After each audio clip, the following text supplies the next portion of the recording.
Shalom saudara-saudari yang terkasih di dalam Yesus Kristus. Pada saat hari ini saya akan mencoba membawakan renungan singkat yang diambil dari kitab Kebijaksanaan Salomo 9 ayat yang ke-13 sampai dengan ayat yang ke-18. Kitab Kebijaksanaan Salomo menggambarkan kebijaksanaan Allah. Kalau kita lihat dan kita baca di ayat yang ke-17, di sana samar-samar kita melihat gambaran pernyataan diri Allah Tritunggal ada di sini, di mana Allah menyatakan dirinya dalam kebijaksanaan, yaitu putranya Yesus Kristus dan Roh Kudus.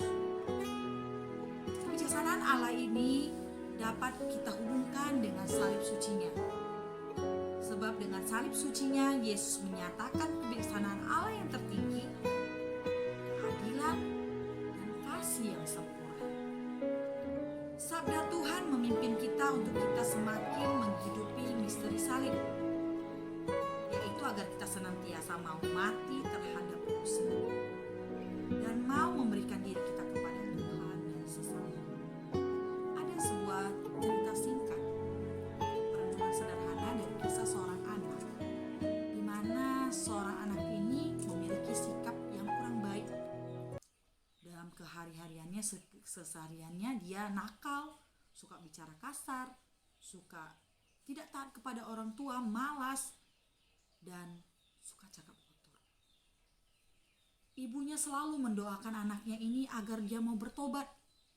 Setiap hari ibunya sampai menangis mendoakan anaknya. Tetapi kenakalan anaknya tidak berkurang, malah makin bertambah.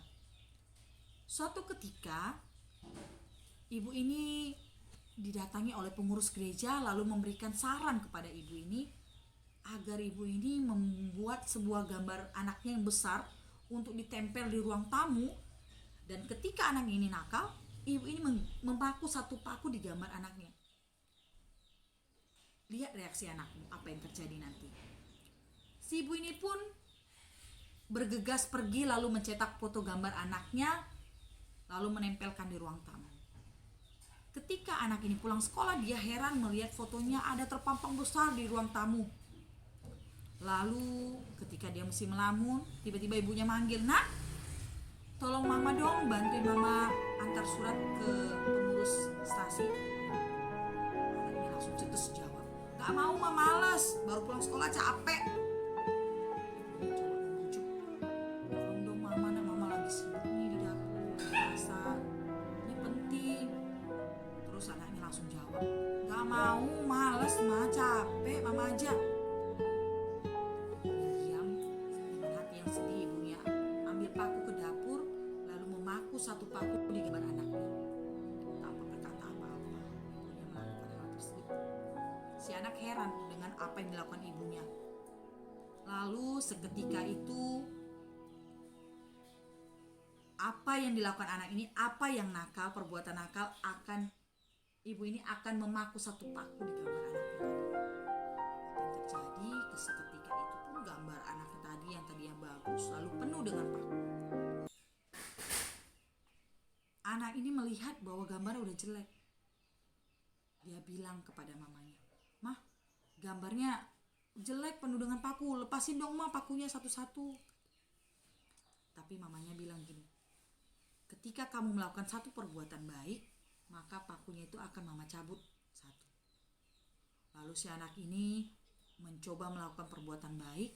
Besoknya bangun pagi, dia langsung menyapu rumah, perbuatan yang selama ini tidak pernah dia lakukan. Ibunya senang, lalu mengambil paku tadi, mencabut satu paku, dan begitu seterusnya. Ketika melakukan perbuatan baik, paku itu akan dicabut oleh mamanya.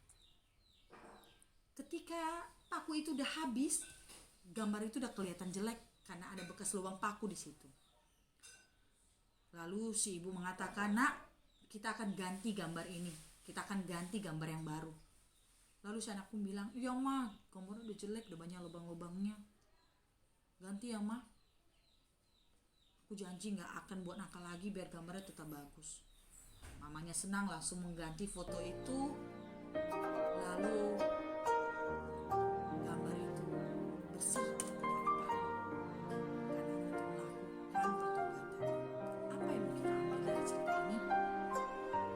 Setiap hari kita memang dihadapkan dengan pikiran, apakah kita untuk berpaut pada Tuhan dan melakukan kehendak-Nya, atau kita lebih memilih untuk terkait kepada apa yang kita miliki.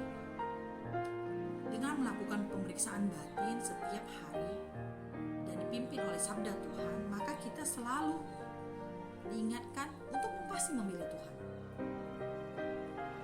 Maka untuk ini kita dipanggil untuk kita dapat membuat niat yang terbaik, niat yang teguh, untuk kita dengan tekun dan sungguh-sungguh memeriksa batin kita setiap hari. Pemeriksaan batin ini bukan hanya semata-mata mengingatkan kita kembali untuk tingkah laku kita pada hari itu saja, tetapi merupakan percakapan antara diri kita dengan Tuhan. Intens kita bercakap-cakap dengan Tuhan. Kita berdoa, mengaku kesalahan dan dosa-dosa kita. Ada niat baru di dalam diri untuk meninggalkan manusia kita yang lama dan menjadi manusia yang baru. Melakukan pertobatan.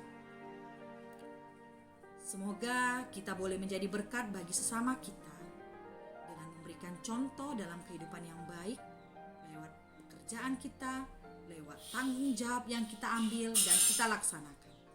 Amin. Semoga